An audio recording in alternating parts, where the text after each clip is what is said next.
esta noche en 8.com al doctor Carlos Arturo Figueroa Baltodano, quien es un médico reconocido, y vamos a hablar con él precisamente. Es un cirujano pediatra. Casi todo el mundo coincide en que el virus, por accidente o adrede, fue liberado en unos laboratorios médicos que están en China, pero esos laboratorios están asociados a laboratorios internacionales, marcas grandes internacionales, y que estaban estudiando o siguen estudiando supuestamente la prevención frente a las enfermedades virales a través de vacunas u otros medios. Esta pandemia del coronavirus famoso que nos está afectando aún en estos días,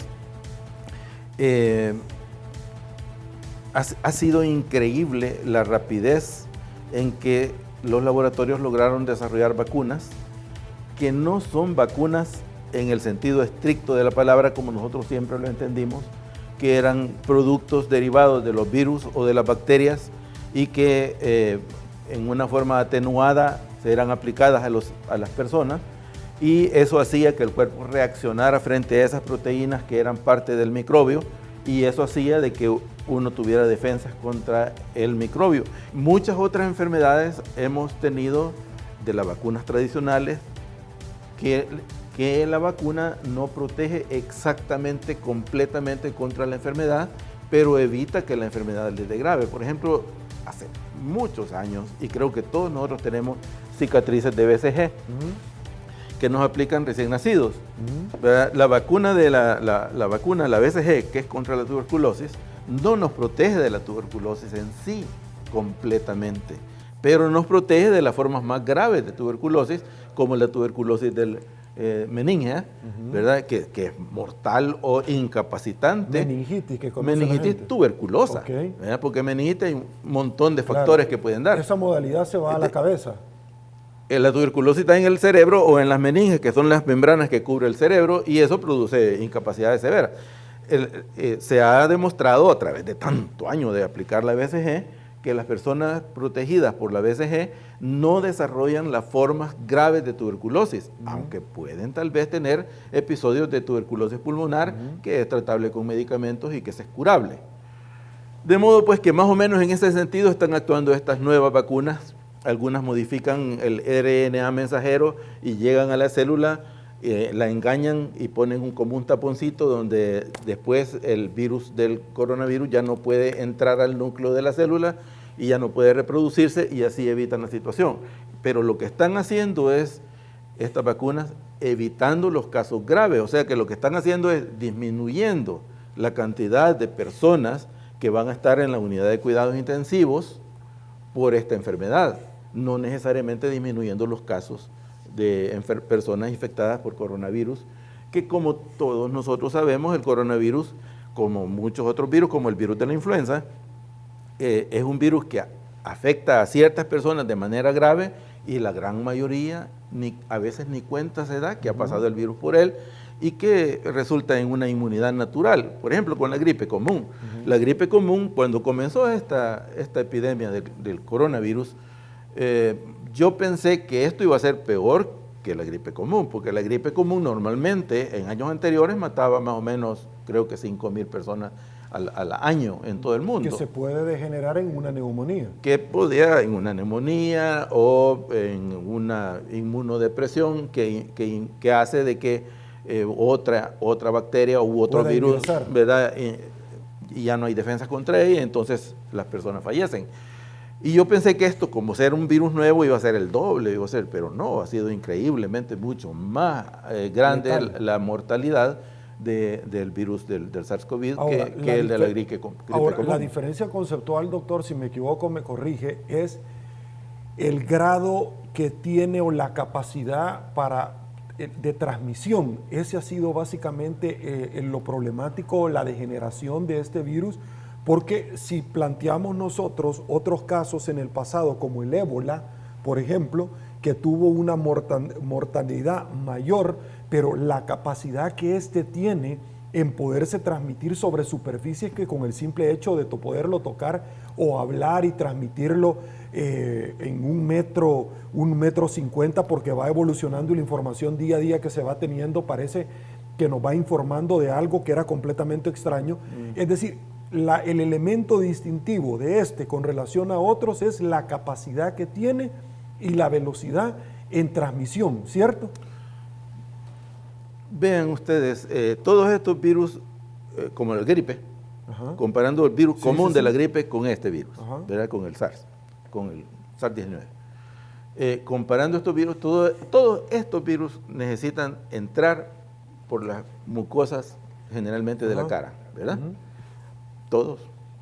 Entonces, lo que pasa con este virus es que resultaba que era completamente desconocido, porque para la gripe, de alguna manera, nosotros tenemos ya cierto reconocimiento, aunque el virus varía, por supuesto, pero cierto reconocimiento del cuerpo y que reaccionamos frente al virus de la gripe, a menos que tengamos nosotros una enfermedad ya grave. Tenemos defensas. Que ya no tenemos defensas, ¿verdad? Vaya, pero si somos unas personas sanas, entre comillas, ¿verdad?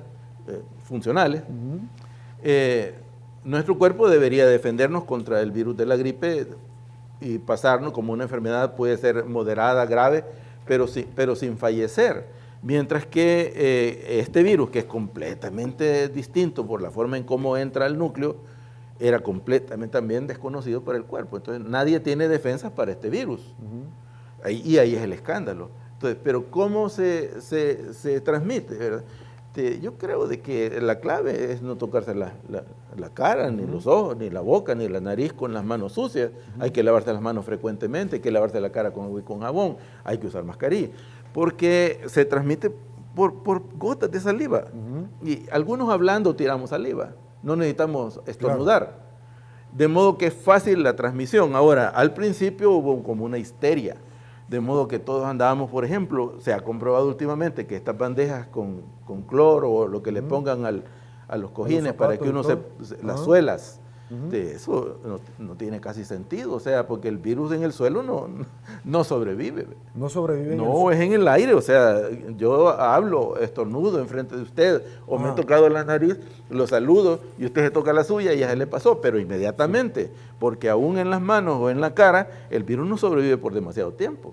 Tiene que tener contacto con la superficie de la mucosa húmeda de la nariz o de la boca. Sí, ahora, quizás, doctor, el tema es que lo poco que conocemos es que hay ciertas superficies que tienen más durabilidad. Si es monedas, por ejemplo, al dar monedas en el hierro, en este material que nosotros conocemos, que el cual se realizan este medio cambiario, el plástico, superficies, por ejemplo, de tela o de como la vestimenta, tienen diferente tiempo de supervivencia.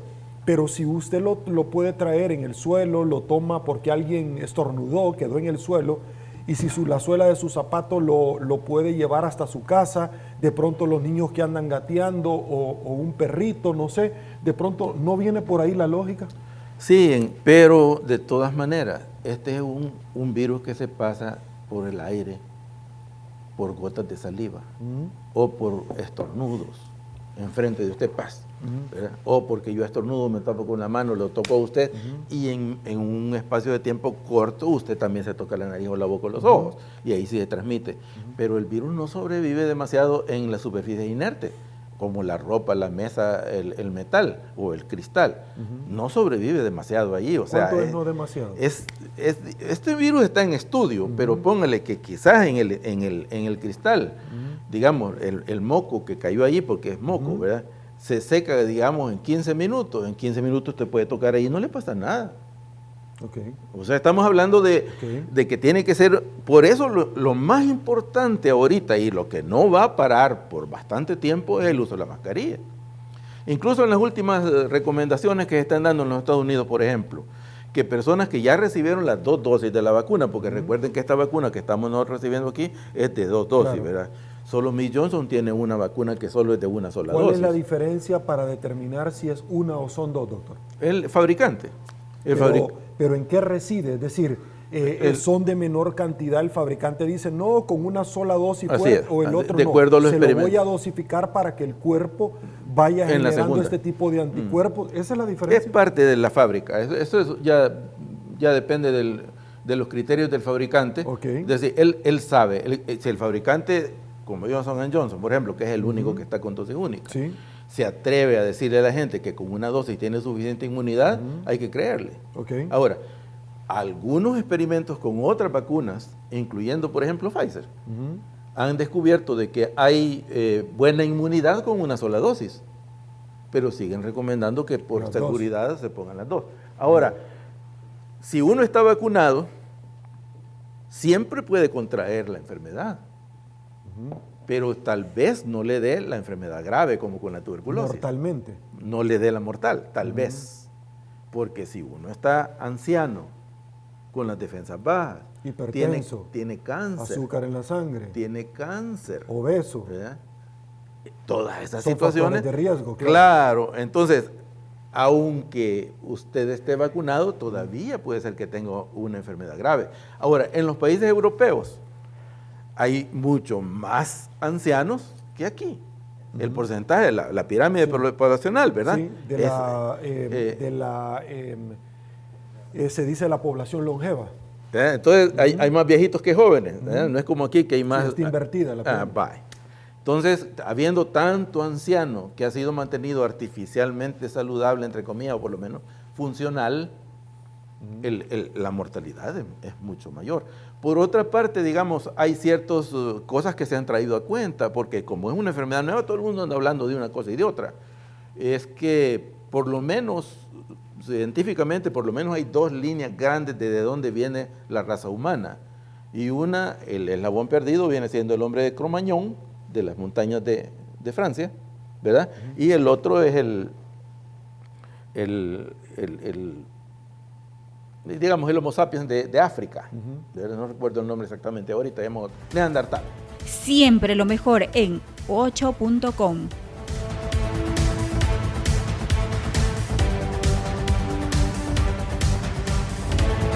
Esta noche en 8.com. Director, escritor, productor de cine, Alfonso Quijada. Señores, está con nosotros. Alfonso, bienvenido.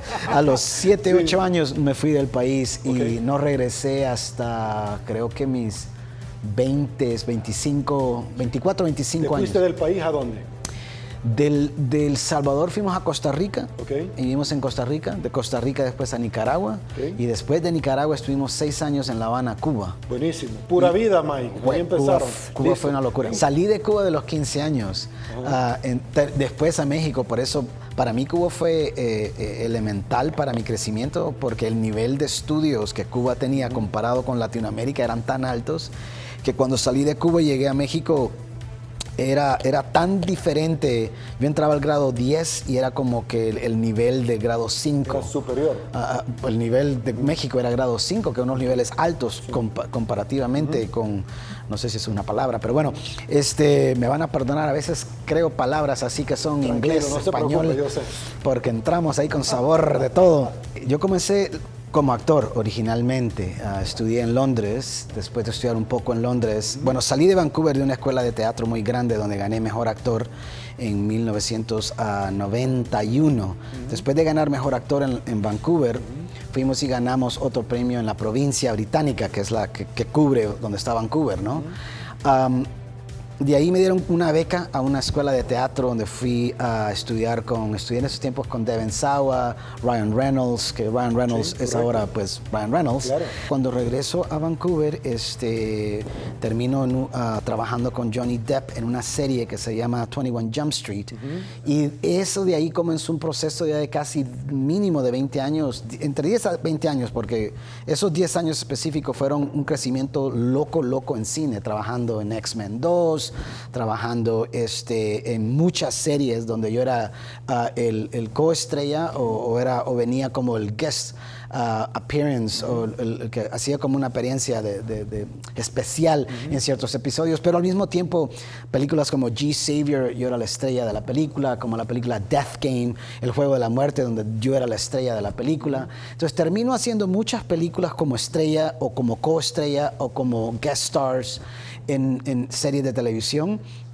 Y en este proceso empiezo como a aprender tanto, estando adentro de este proceso cinematográfico de Hollywood, trabajando con ganadores de Oscars, ganando con directores que han sido pues gigantescos, trabajando en producciones que son de mínimo de 20 a 100 mil millones de dólares, presupuestos muy increíbles que pues hasta este día no los he visto como productor, porque nosotros hacemos películas pequeñas.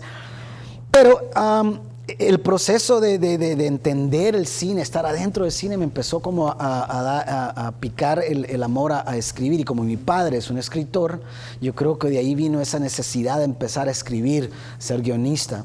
Entonces empecé a presentar mis guiones, que ya los había terminado, a DreamWorks, la compañía de Steven Spielberg. Yo terminé, cuando hice una película que se llama Death King, que te acabo de mencionar, El Juego de la Muerte, que soy la estrella, el productor, su hijo, estaba en una película con Steven Spielberg.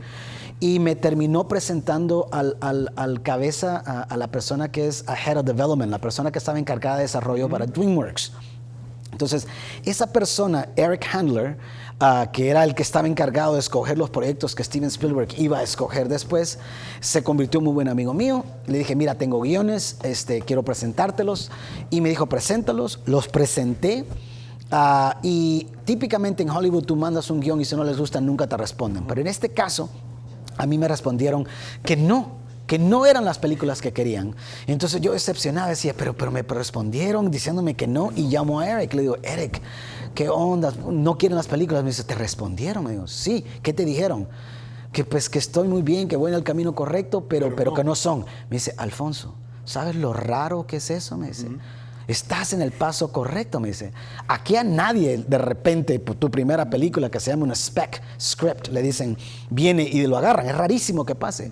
Pero aquí no le responden a nadie. Y el punto que te han respondido significa que estás en el paso correcto. Y me di cuenta, dije, bueno, si estoy en el paso correcto, tengo que continuar esa parte de mi vida. Y me continué como que guiando en escritura. Ahí me moví a producción. Entonces empezamos a producir, pero ya después de salir como del mundo de actuación, yo hice un largometraje en La Habana, Cuba. Regresamos a Cuba, lo financiamos. A partir de ahí decidí nunca más actuar.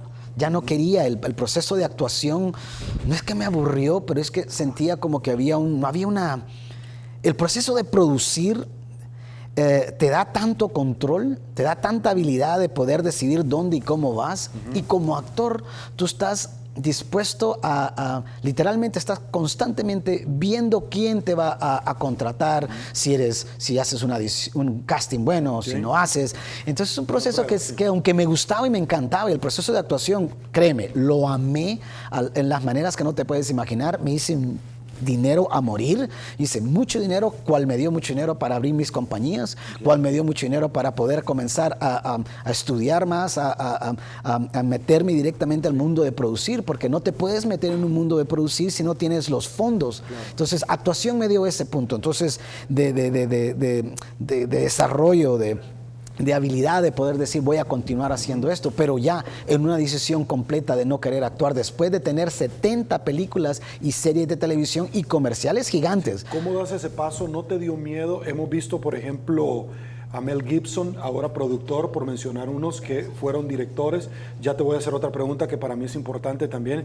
A Brad Pitt, Angelina Jolie, que dan ese paso. Sin embargo, ellos son multimillonarios, pero no deja de pronto sentir miedo ante una nueva experiencia, me va a ir bien, porque una vez estaba leyendo una entrevista, Johnny Depp, por ejemplo, y le preguntaban, ¿tú sentís miedo? Por supuesto. ¿Y a qué? Al fracaso, porque tú puedes ir bien. Entonces, ¿cómo das ese paso a un director, productor, meterte con tus fondos? Porque así como los ganaste con un gran esfuerzo, los podías perder. ¿Cómo das ese paso? Y los perdí. ¿Cómo le apuestas? Perdí todo. Yo completamente perdí todo, lo perdí a un punto. Y fue un aprendizaje o una lección pues durísima, porque a mí me tomó 10 años yo haciendo dinero como actor. A los 24 fundé una compañía que se llamaba New World Artist. En New World Artist comenzó a hacer mucho trabajo internacionalmente y localmente en Canadá, en los Estados Unidos. Y invertimos todo mi propio dinero, lo reinvertí directamente en esa compañía. Y ya para moverme directamente a producción, me tomó 10 años aprender a producir, pero más importante que producir, lo que la gente y yo siempre hablo de esto creo mucho porque arte es muy importante, tienes que ser un artista, tienes que saber todos los elementos de producir una película son tan claves, ¿no? Pero el punto más importante es el punto de levantar dinero. Si no puedes levantar dinero, todos tus sueños, tú estás esperando que la gente, o como en este país, que la gente siempre está esperando que el gobierno les ayude, que por favor ayúdenme a financiar esto, que yo tengo que ser artista. Pues la mayoría de los artistas que yo conocí en mi vida han tenido muy poco, al comienzo, muy poco apoyo del gobierno. Y es porque los gobiernos típicamente, ¿qué saben ellos de arte o de crear producción o de crear? Entonces, lo importante es entender cómo levantar dinero, cómo poder hacer eso. Me tomó 10 años de levantar una compañía, de perder todo mi dinero que me hice. Yo hasta mis 30 mi compañía iba directamente para arriba cada año, elevándose de una manera que me dio, era bueno y malo, porque me sentí que podía hacer todo lo que quería en el planeta y que nada me podía tocar. Llegando a mis 30, llega un choque gigantesco donde yo termino perdiendo casi $1 millón con mis compañías, con todo. Y esto de venir de un inmigrante a llegar a Canadá con literalmente nada, ¿no? Nosotros nos levantamos y mi familia crecimos y todos construimos nuestros propios negocios, pero en mi caso había construido una compañía que pues ni existía en Vancouver, Canadá en esos tiempos. Y entonces logramos subir y subir a un punto que yo me sentí intocable con $1 millón. Imagínate que no es nada en estos días y nunca ha sido nada, pero sí, ya de un logro de un inmigrante llegar allá era una cosa gigantesca. Pierdo todo y empiezo a aprender por qué perdí todo y empiezo el comienzo de aprender a levantar dinero para poder lograr hacer lo que yo siempre quería, que era hacer cine. Pasó 10 años tratando de levantar dinero hasta mi primera película, 10 años después que logré levantar. Y después de aprender ese proceso de levantar dinero por 10 años y hacer mi primer largometraje y ganar muchos premios con esa película y elevarme a nivel internacional, porque terminamos en el Chicago Film Festival compitiendo al lado de Denzel Washington, Flight, la película. Nuestra película se rellenó, fue un evento tan increíble y surreal para nosotros. Ahí, ese día, dije, estoy en el paso correcto y a partir de ahora mi paso va a ser aprender a convertirme al mejor productor que pueda, al mismo tiempo convertirme en el mejor escritor que pueda, y de ahí eventualmente a dirigir, que es ahora donde hemos llegado ya. Claro.